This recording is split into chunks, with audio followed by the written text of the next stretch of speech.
أهل الصدق والوفاء. قال الله تعالى في كتابه الكريم: يا أيها الذين آمنوا اتقوا الله حق تقاته ولا تموتن إلا وأنتم. Alhamdulillah, kembali Allah mempertemukan kita beberapa yang memuliakan dalam atau di rumahnya dengan dari iman bersama Alhamdulillah. Salat dan salam kita curahkan kepada Rasulullah Sallallahu Alaihi Wasallam yang telah mengevakuasi umat Islam dari berbagai kesempatan dan semua tidak. Sejatinya sekarang jadwalnya Ustaz Doni. Namun karena Allah Masya Allah beliau berhalangan, jadi kita memanfaatkan. Semoga manfaat tidak luput dari kita semuanya. Mudah-mudahan antum gak usah tuh ya. Kemarin Ustaz dibuat, sekarang Ustaz dibuat lagi. Usah. Baik, insyaallah. Sesuai dengan kesepakatan kita bahwasanya insyaallah sekarang kita akan membahas kajian tematik, Pak ya. Jadi kita tidak lanjutkan dulu akidah atau kafirnya, tidak kita lanjutkan. Sekarang kita akan mengambil tema yang insyaallah akan memperbaharui kualitas keimanan dan takwa kita kepada Allah. Ya. Temanya di malam yang berkah ini adalah tempat terdekat dengan Rasulullah Sallallahu Alaihi Wasallam. Tempat terdekat dengan Rasulullah Sallallahu Alaihi Wasallam. Kawan, siapa dari kita yang tidak mau bertemu dengan kekasihnya? Siapa dari kita yang enggan masuk ke surga Allah? Yang perlu kita ketahui adalah bahwasanya tempat terindah berpulangnya seorang hamba adalah surganya. Namun Rasul bersabda, "Idza sa'altumullah," kalau kalian doa kepada Allah, fas'alu, maka mintalah kepada Allah surga tertingginya. Fas'alul firdaus, maka mintalah surga firdaus. Fa innahu jannatul a'la. Fa innaha jannatul a'la. Karena sesungguhnya surga Firdaus itu surga Allah yang paling tinggi. Sa'fu 'arsyur rahman. Surga itu ada beberapa tingkatan, Pak. Dan yang paling tinggi tingkatannya itu surga Firdaus. Kata Rasulullah, saking tingginya surga Firdaus, atapnya, langitnya surga Firdaus itu adalah langsung bisa melihat Allah.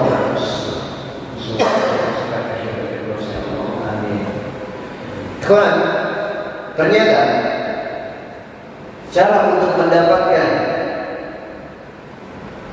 tempat tinggal atau tempat terdekat dengan Rasulullah, surga terdekat dengan Rasulullah, dan surga tertinggi itu dimiliki oleh Rasulullah Sallallahu Alaihi Wasallam. Antum hafal ayatnya, bukan Allah berfirman, "Aqimus sholata liduluki syamsi ila ghasaqil laili wa qur'anal fajr, inna qur'anal fajri kana mashhuda." وَمِنَ اللَّيْلِ فَتَهَجَّدْ بِهِ نَافِلَةً لَكَ عَسَىٰ أَن يَبْعَثَكَ رَبُّكَ مَقَامًا.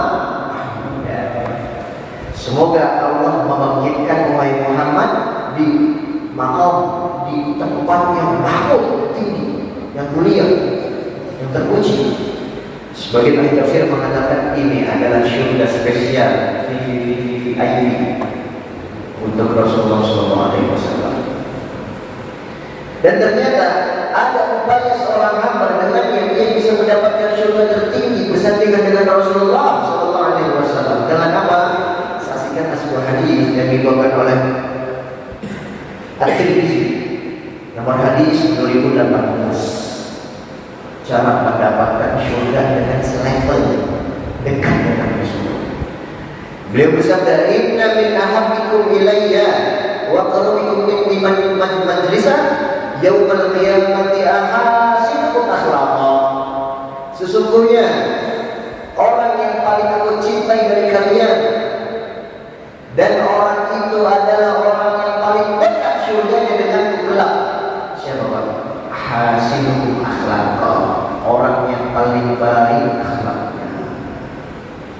Orang yang paling bagus, paripurna adabnya. Ternyata bukan sholat. Ya, sholat memang syarat untuk diterimanya amal. Namun ternyata dengan amal inilah atau dengan akhlak yang baiklah seseorang itu bisa mendapatkan surga bersandingan dengan Rasulullah SAW. Bahkan kata Rasulullah apa? Wa khairukum minni majlisan, paling dekat tempat duduk surga kepadaku nanti hari kiamat. Siapa? Orang yang banyak sujud? Bukan. Orang yang menahan lapar puasa? Bukan. Ahsanul akhlak, orang yang paling bagus akhlak. Al-Imam Ibnu Rajab Al-Hambali dan ulama hadis yang lain ketika mereka menjelaskan hadis ini, mereka mengatakan ada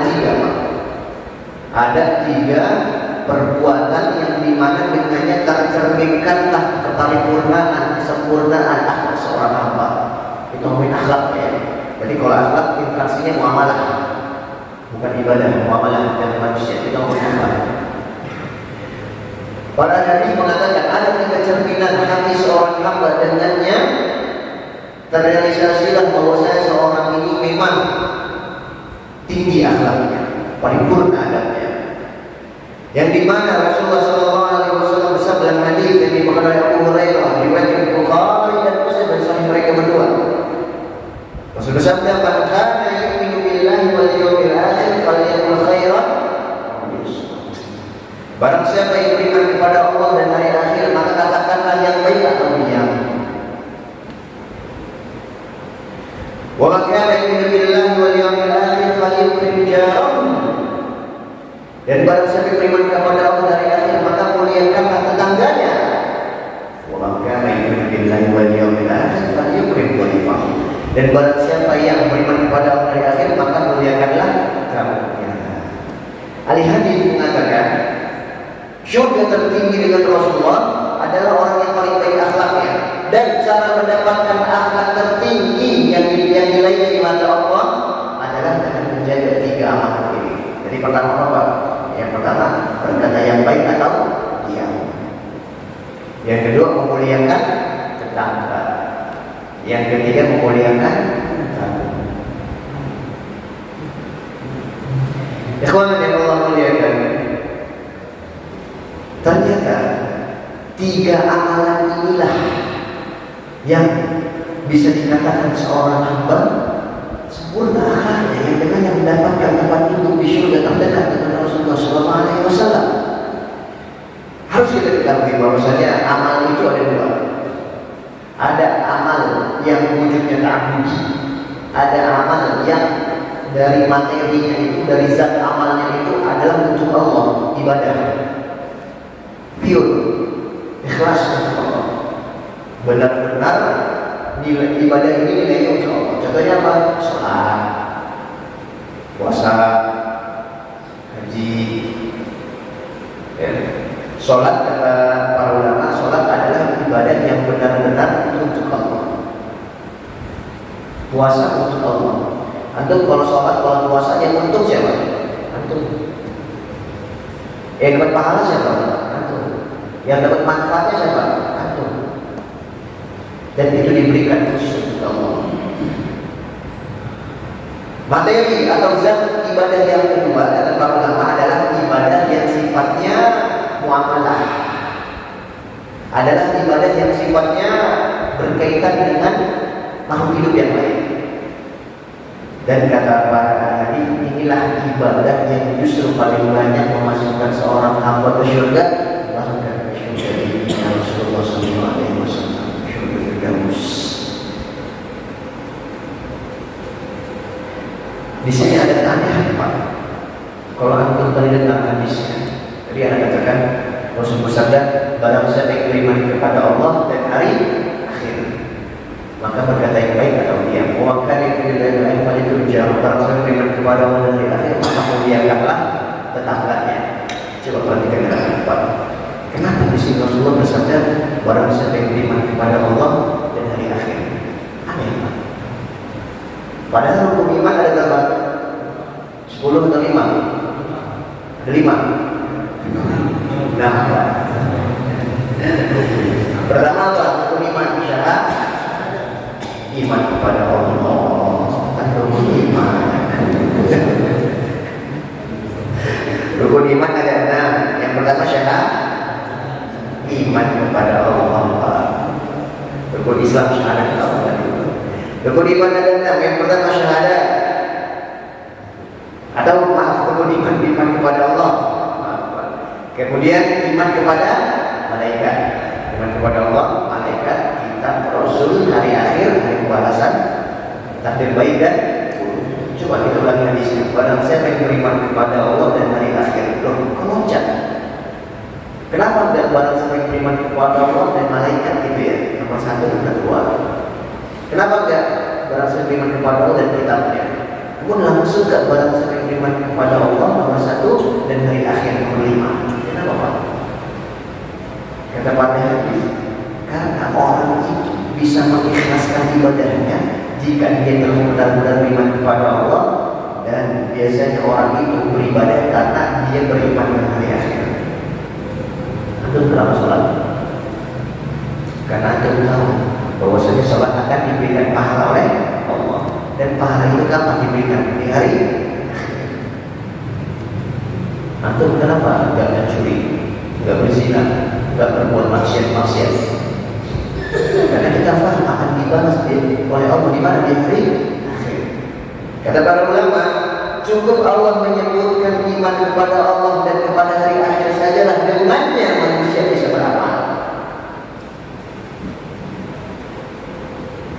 Dan kalau antum kumpulkan di ayat dalam Al-Quran itu ada kurang lebih 20 ayat yang mengatakan iman kepada Allah disandingkan selalu dengan iman kepada hari akhir. Contohnya dalam surah Al-Baqarah ayat 232. Dzalika yu'allu bihi man kana yu'minu man kana yu'minu billahi wal yawmil akhir. Itu adalah pelajaran untuk kalian barang siapa yang beriman kepada Allah dan hari akhir. Disandingkan Pak. Ikhwan, disebutkan di atas bahwasanya seseorang itu tidak mungkin mendapatkan akhlak yang paripurna kecuali dia pertama berkata yang baik atau dia berbuat baik kepada tetangga, kemudian berbuat baik kepada kawan. Kita bahas yang pertama, berkata yang baik atau dia. Tahu kan? Perkataan itu ada 3 model. Ada perkataan yang dari awal perkataan wajibah, perkataan baik, perkataan berpahala. Yang kedua perkataan mubah. Perkataan mubah ya ngomong, antum nanya teman antum kabar, antum ngobrol tentang ya perkataan biasa, ngobrol biasa. Ada yang sifatnya berpahala, ada yang sifatnya mubah, ada yang sifatnya haram. Contoh yang haram kan ibadah, ustaz, kemudian sumpah palsu dan lain-lain. Dan ulama membagi lagi perkataan baik itu terbagi menjadi 2. Perkataan ada 3, yang berpahala, yang mubah, dan yang berdosa.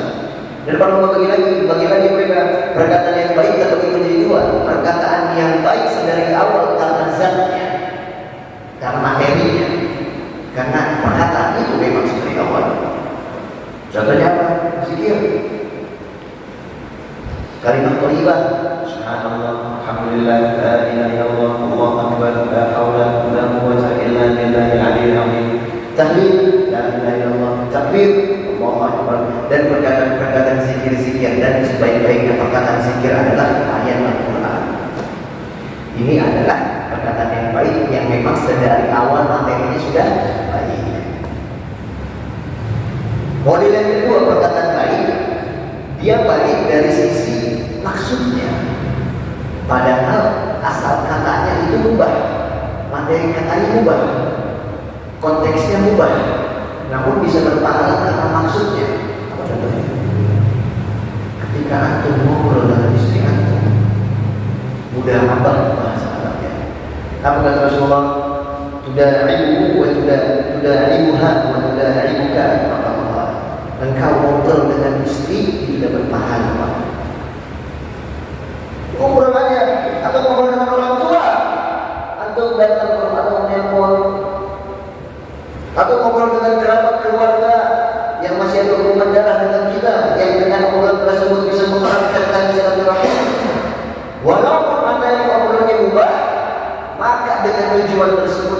tujuan tali silaturahmi menyambung cinta, taufiq wal mahabbah, memperkuat rasa cinta, mendapatkan pahala. Antum ngobrol sama orang tua antum, sampai rumah, salam, sehat, sehat. Mak, kemarin mak habis dari mana? Saya lihat mak, oh habis dari sini nak. Oh, gimana pak? Pada sehat? Sehat. Mak, ini rumah kayaknya banyak kenangan, banyak gak mau dulu rumah. Ngobrol gitu kan pak? Itu dari materinya pak. Materi duniawi ya bukan. Namun dalam para ulama ini termasukkan ila khusur, memasukkan kesenangan ke hati orang tua dengan omongan yang materinya ubah, itu mendapatkan pahala. Dan ini yang bilang dari kita ikhwan, ini yang bilang dari kita. Antum ngobrol sama anak antum ngobrol sama istri antum dapat pahala. Coba kapan lagi ngobrol berpahala coba. Ngobrol bukan tentang hadis istriku, Rasul bersabda, enggak, bukan begitu. Ngobrol aja. Gimana anak-anak sekarang hari ini, gimana mereka belajar kamu senang, gimana kan? Kita ngobrol berpahala. Subhanallah, bapak-bapak zaman sekarang, orang tua zaman sekarang kerja pagi, pulang malam tinggal di HP. Waspada. Ketawa anaknya dari pagi ditinggal diam. Ada yang main game, orang tuanya sampai malam, besok berangkat pagi lagi, pulang main game lagi. Ya salam. Perhatikan keluarga saudara. Rasul bersabda, khairukum li ahli. Sebaik-baik kalian siapa? Orang yang paling baik dengan keluarganya. Wa ana khairukum li ahli, dan Rasul, aku yang paling baik dengan keluarga. Maka ikhwan, sadarkan itu ada dusta yang malah mendapatkan pahala. Jadi kita bahas pahala. Perkataan itu bisa berpahala karena materinya atau karena maksudnya. Bahkan ada dusta yang mendapatkan pahala. Bohong dapat pahala apa? Apa lagi? Rasul bersabda dalam hadis yang dibuka oleh At-Tirmidzi nomor hadis 1939, hadis sahih masyhur tadi. La yahillu al-kadhibu illa fi thalath. Tidak halal berdusta kecuali untuk 3 perkara, dalam 3 keadaan. Yang suka bohong di sini aja pak. Tidak halal berdusta kecuali dalam 3 keadaan. Apa kata saya? Pertama, yuhadditsu ar-rajulu imra'atahu liyurdiha. Seseorang laki-laki berdusta dengan istrinya agar mendapatkan cintanya. Kalau bahasa kita gombal, istri aku punya istri, contoh badannya boros, badan gede, contoh. Ini kurang sedap dipandang lah. Tapi aku bilang, oh bapak, ketika aku melihat rembulan, sungguh tidak ada yang lebih indah dari rembulan. Namun ketika aku jatuhkan pandanganku kepadamu, sungguh engkau adalah yang paling indah dari rembulan. Badanmu semampai, badanmu bagus. Karena badanmu itu kamu cantik, padahal mukanya ya di bawah standar. Namun berdusta untuk menyenangi hati istrinya. Ada gombal-gombal istrinya dengarnya. Kalau istriku, kalau misalkan kau dan ibuku tenggelam di suatu lautan, maka aku akan berlari untuk menyelamatkan ibuku. Aku menyelamatkan aku, mas. Setelah menyelamatkan ibuku, aku akan tenggelam bersamamu. Masya Allah. Ya, ini dusta. Tidak mungkin orang tenggelam berantem, tenggelam bareng. Tidak mungkin istrinya badannya boros dibilang bagus. Atau ketika istri yang masak, bikin opor ayam. Satu coba, kayak sampah rasanya. nggak enak banget. Tapi antum tahu istri antum itu akan marah kalau antum bilang nggak enak. Dan antum coba, gimana yang enak? Mantap. Oh enak ya? Iya enak banget. Yaudah kalau gitu kasih tangga. Jangan buat saya itu semuanya. Dia kasih tangga. Tak boleh namanya momen-momen. Berdusta kepada istri untuk mendapatkan ridha berpahala ya kawan. Dan apa kata Rasulullah hadis yang lain? Wal kadhibu fil harb, dusta dalam peperangan. Boleh dusta di perang. Dari belakang wal kadhibu yusliha bainan nas, berdusta untuk memperbaiki hubungan dua saudara yang sedang bertikai. Maksud kami apa ya kawan? Maksud kami dari sini terbukti bahwasanya perkataan itu bisa berbuah pahala karena memang perkataannya atau tujuannya walaupun dusta cuma 3 di sini saja Pak yang dusta mendapatkan pahala. Selain itu tidak boleh. Dan kalau aneh habis nongkrong di warkop, habis jam 12 malam, istri nanya dari mana Pak? Kalau aneh bohong, aneh dapat pahala nggak? Nggak usah antum kalau bohong di sana. Karena itu betul-betul kesalahan. Terus yang perbolehkan dulu mendapatkan ridhonya. Ya. Dan dari sini berarti ada juga perkataan buruk. Perkataan buruk juga terbagi menjadi 2. Perkataan buruk secara materi, perkataan buruk bohong, dusta, sumpah palsu, ghibah, namimah dan lain-lain. Dan perkataan buruk karena tujuannya perkataannya baik Pak, namun tujuannya buruk. Contohnya apa? Melempar syubhat kepada kaum muslimin. Seperti yang diasarkan oleh Ali bin Abi Thalib, beliau berkata, hadithun nas bima ya'tuna turiduna an yukadzdzaba Allah wa rasuluh. Hai kalian, berbicaralah kepada manusia sesuai dengan kadar akal mereka. Jangan sampai karena perkataan kalian terlalu tinggi Allah dan Rasulullah dustakan. Ada seorang ustaz, ada seorang ngobrol di depan jemaah. Seorang ustaz ngobrol di depan jemaah. Ustaz ini bagus niatnya, namun tujuannya buruk. Maaf Pak. Yang disampaikan habis-habis ayat-ayat, namun tujuannya buruk. Ayo, kita harus melawan pemerintahan. Semua hukum selain hukum Allah itu hukum tauhid semuanya. Ayo kita perangi negara ini. Nah itu dia walaupun dia membawa ayat membawa hadis, namun tujuannya untuk keburukan, maka itu dianggap dosa oleh Allah Subhanahu wa taala. Karenanya seseorang itu di sini kita belajar bahwasanya berkata yang baik atau diam adalah pilihan seorang hamba mendapatkan surga tinggi bersanding dengan Rasulullah SAW. Pak, ada pertanyaan, mana yang lebih baik? Berkata yang baik atau diam? Diam. Ulama khilaf Pak. Ulama khilaf. Ada yang bilang diam, ada yang berkata yang baik. Kata para ulama, dan berpulang kepada nasihat dan Luqman al-Hakim kepada anaknya tersayang. Kalau engkau dihadapkan pada sesuatu, kalau antum ngomong yang baik, antum dapat 50% kebaikan. Kalau antum diam pun, antum akan mendapatkan 50% kebaikan. Sebanding kebaikan yang kita keluarkan jika berkata yang baik atau kita diam dari keburukan. Maka kata para ulama, kalau kebaikannya sama-sama 50%, ketika berkata yang baik atau diam, maka pilihannya adalah berkata yang baik. Kenapa? Karena dengan berkata baik, walaupun kebaikan 50%, namun kebaikan itu tersebar orang lain.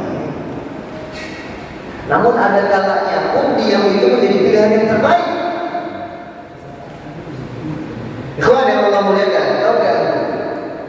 Bahwasanya Rasulullah SAW bersabda, la yastaqimu qalbu mu'minin imanu 'abdin hatta yastaqima qalbuhu. Tidak akan istiqomah, tidak akan lurus di jalan yang benar hati iman seorang hamba sampai lurus hatinya. Wa la yastaqimu qalbu 'abdin hatta yastaqima lisanuhu. Dan seseorang itu mustahil istiqomah hatinya yang dengan istiqomah imannya kecuali dia mengistiqomahkan lisannya.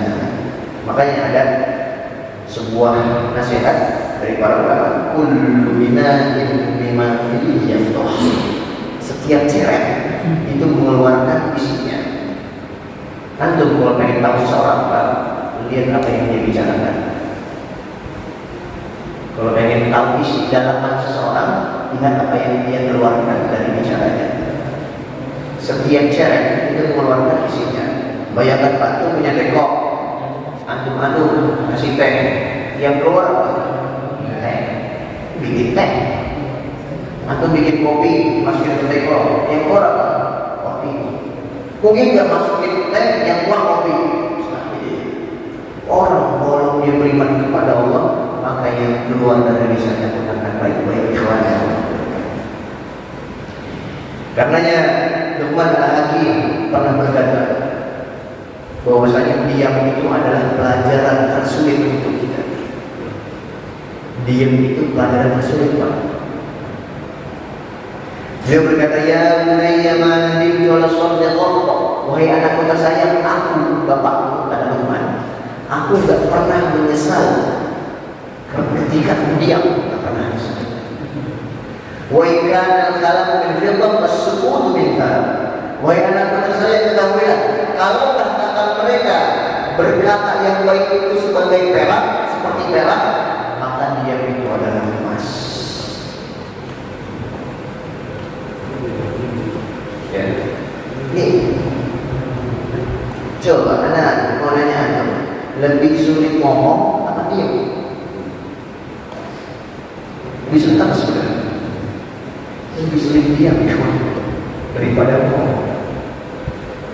Karena dikata para ulama, puasa itu adalah ibadah yang paling sulit. Coba antum disuruh diam, coba. Kenapa? Mulut kita tuh gatal. Apalagi di era sekarang, zaman sekarang, ya. Orang itu bisa ngomong tanpa ngomong. Gimana caranya? Lihat dari jempol. Ada orang posting di WhatsApp apa gitu, gatal tangan kita. Ngomong yang kotor semua. Mulutnya diam, tapi jempolnya bicara. Karena sekarang tuh.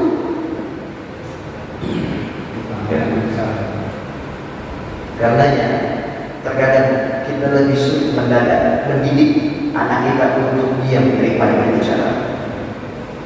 Harun Ar-Rasyid berkata kepada anaknya, "Wahai anak tersayang, in kanu muftakhirina bi husni kalamihim fakhir anta bi husni sautika." Kalaulah anak-anak raja yang lain itu mereka berbangga-bangga dengan pandai orasi mereka, khutbahnya bagus, omongannya bagus, maka demi Allah, wahai anakku, yang lebih membuat aku bangga kepadamu adalah ketika engkau bisa diam dan berbuka.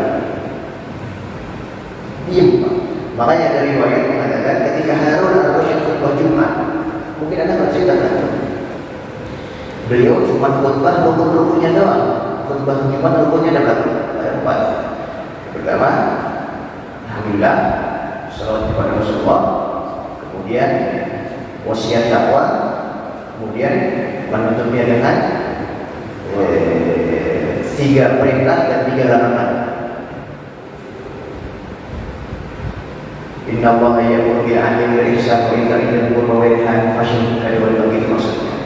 Nah, diriwayatkan Harun Ar-Rasyid ketika khutbah rukunnya doang, Pak, isinya enggak ada. Saya katakan, alhamdulillah wassalatu wassalamu ala Rasulillah. Ya ayyuhalladzina amanu taqullaha wa la tamutunna illa wa antum muslimun. Usikum wa nafsi bittaqwa qad faza al-muttaqun. Diam tiba-tiba, diam terus.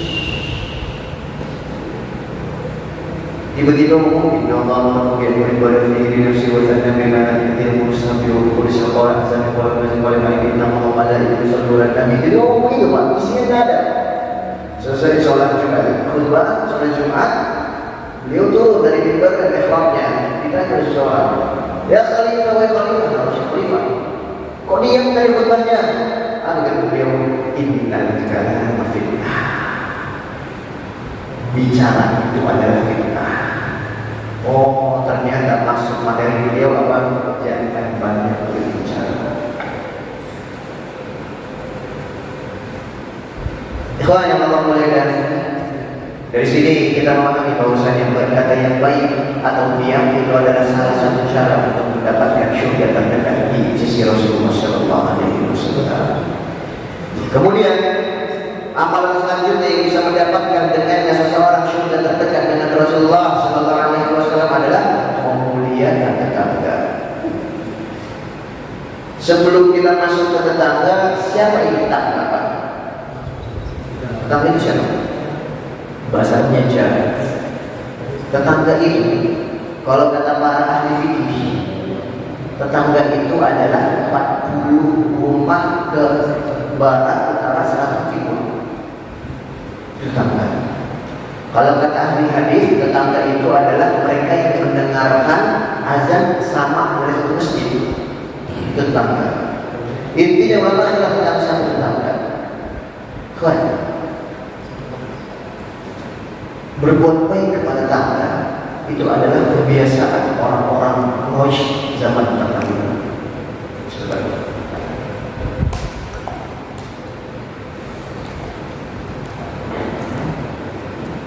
Berbuat baik kepada tetangga itu adalah kebiasaan orang-orang kafir terdahulu, yang bahkan tradisi ini, syariat ini, tradisi atau kebiasaan ini dipertahankan oleh syariat Islam di dalil bahwasanya tradisi yang selaras dengan syariat Islam itu dipertahankan.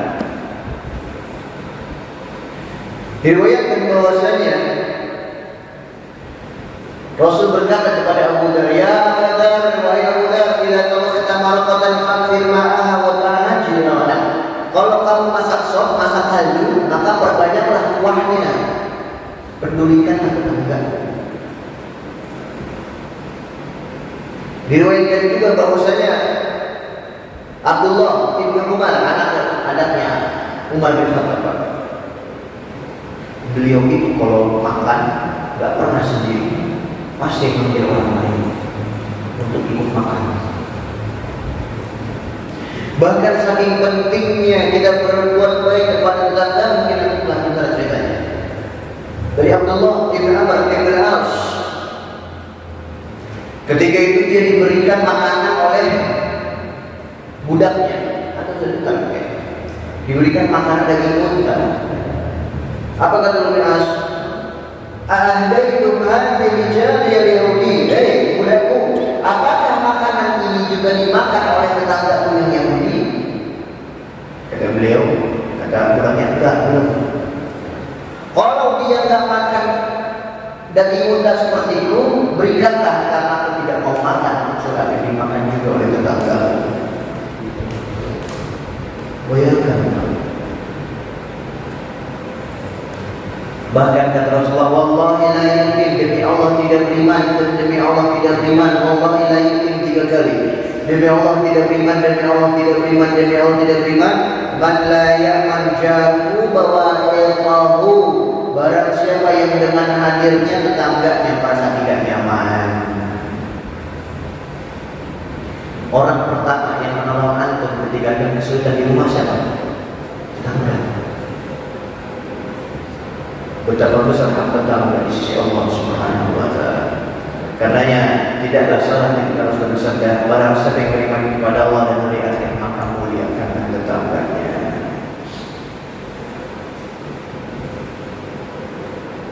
Kemudian ikhwan yang Allah muliakan, karena keterbatasan waktu, yang terakhir, amalan yang bisa mendapatkan dengan seorang syurga terdekat dengan Rasulullah adalah memuliakan tetangga. Pernah antum mendengar simbol cerita terbaik tentang seseorang yang memuliakan tamunya? Siapa Pak? Seseorang yang dijadikan simbol dalam Al-Quran. Nabi Ibrahim alaihissalam. Dalam surah Al-Zariyat ayat 24-28, dengarkanlah cerita betapa semangatnya Nabi Ibrahim menjamu tamunya. Allah berfirman, hal ataka haditsu dhaifi Ibrahim al-mukramin.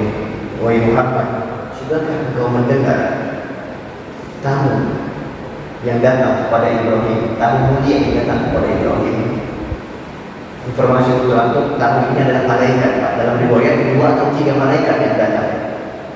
Ini malaikat yang menjelma sebagai manusia yang mereka bertamu kepada rumahnya Ibrahim alaihissalam. Idzakhulu alaihi faqalu salama qala salamun qaumun munkarun. Ketika mereka masuk ke rumah Ibrahim, mereka berkata assalamualaikum, dan beliau menjawab waalaikumsalam. Apa yang dilakukan Nabi Ibrahim?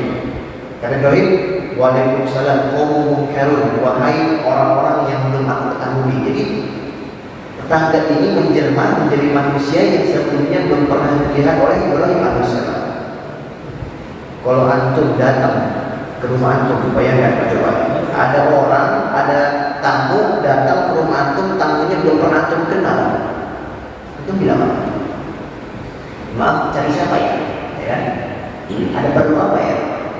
Bahkan kadang-kadang kita nggak buka pintunya, khawatir suzon Nabi bilang nanti juga, coba antum baca ya. Setelah Nabi Ibrahim menjawab salam mereka, apa kata Allah? Faragha ila ahlihi faja'a bi'ijlin samin. Nabi Ibrahim pun bergegas untuk mencari sapi terbaiknya dan menyembelihnya langsung untuk diberikan kepada tamunya. Tidak kenapa? Tidak kenal. Belum selesai dari situ apa kata Allah? Faqarrabahu ilaihi. Akhir ilaihi qala ala ta'kulu. Akhirnya makanan itu disodorkan kepada tamunya.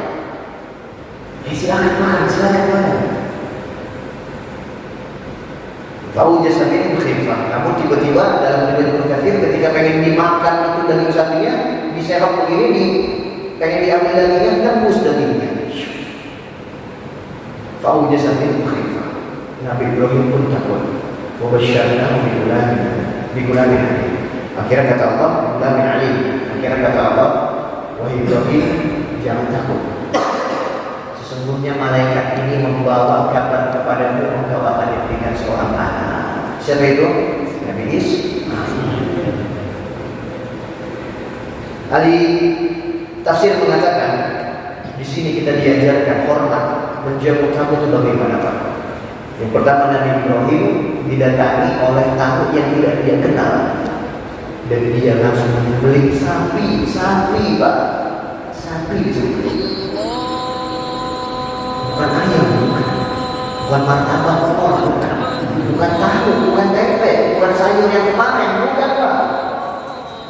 Sapi, Pak. Coba kalau kita datang tamu ke rumah kita, kadang tamunya sudah kita kenal, masih ditanya, ada apa Pak ya? Kadang ditawarin mau teh, apa mau kopi? Mau teh apa kopi?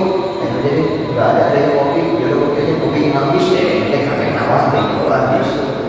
Nabi Ibrahim tanpa menawarkan sudah menyembelih sapi. Bahkan apa kata ahli tafsir? Faqarrabahu ilaihi, ketika sudah matang sapi tersebut, qarrabahu didekatkan kepada tamunya. Ayo makan silakan. Enggak ditampar, kan kita bisa ditantang aja, ambil enggak gitu ya. Tapi Ibrahim apa yang dilakukan didekatkan? Inilah seseorang yang kita jadikan simbol bagaimana memuliakan karenanya dari sini para ulama mengatakan bahwasanya seseorang itu bisa mendapatkan surganya Allah Subhanahu wa taala ketika dia memuliakan tetangga, memuliakan tamu atau berkata yang baik. Masih ada satu poin yang akan kita sudah ada ya? Sudah ada? Silakan silakan. Setelah kita bahas tentang pemuliaan tamu dan ini disimbolkan oleh Ibrahim alaihissalam agar merampungkan faedah dan manfaat dari dulu di malam ini. Di sini menyampaikan macam-macam tamu, bukan tamu yang macam-macam ya, macam-macam tamu.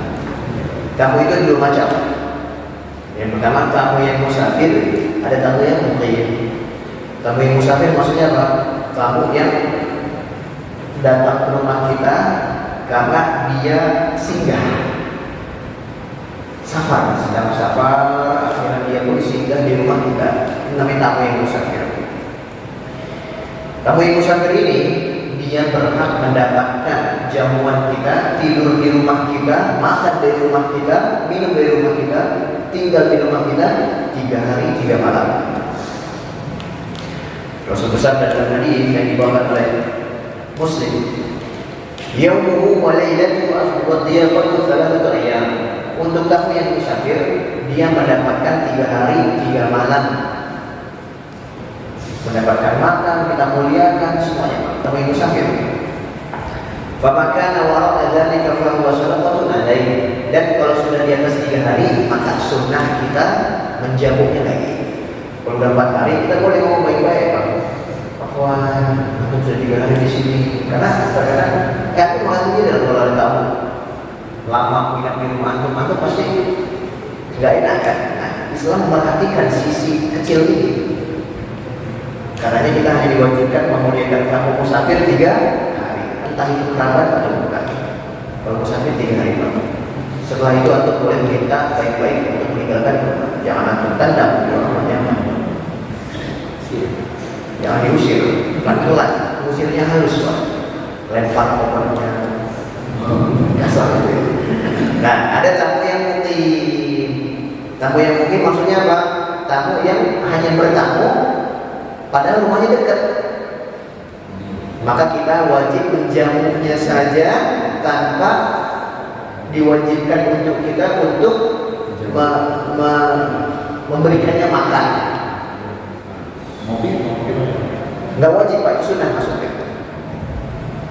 Tapi kalau musafir wajib. Kenapa?